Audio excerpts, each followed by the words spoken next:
ஜன்னல் சமூகத்தின் சாளரம். மாதம் இருமுறை வெளிவரும் குடும்ப இதழ்.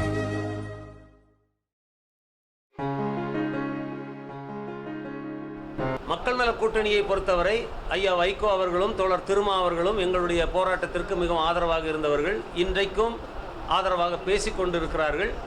எனவே அவர்களோடு கைகோர்ப்பதிலே எங்களுக்கு எந்த பிரச்சனையும் கிடையாது. அவர்களை நாங்கள் அணுகவில்லை, அவர்களும் எங்களோடு பேசவில்லை. ஆனால் அவர்கள் விஜயகாந்த் தேமுதிக கூட்டணி என்று அறிவித்திருப்பதை நாங்கள் ஏற்க முடியாது. விஜயகாந்தை தமிழக முதல்வராக எக்காரணம் கொண்டும் எந்த நிலையிலும் ஏற்றுக்கொள்ள முடியாது. எனவே நாங்கள் அந்த தேமுதிக கூட்டணியோடு பேசுகிற நிலைமையில் இல்லை. ஆனால் மக்கள் நல கூட்டணி தனியாக எங்களுக்கு ஆதரவு தந்தால் நிச்சயமாக அதை நாங்கள் ஏற்றுக்கொள்வோம். விஜயகாந்த் வந்து உங்க போராட்டத்துக்கு ஆதரவு தெரிவித்து இதில் வந்திருக்காரு, போராட்ட பந்தில் வந்திருக்காரு. அவர் இப்போ நீங்கள் எதுக்கு காரணம் என்ன?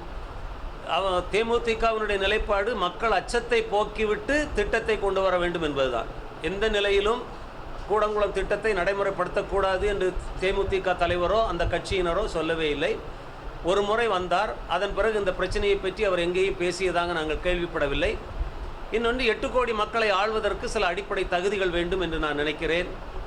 எனவே அவரை நிச்சயமாக தமிழக முதல்வராக ஏற்றுக்கொள்ள முடியாது. ஜன்னல் சமூகத்தின் சாளரம். மாதம் இருமுறை வெளிவரும் குடும்ப இதழ்.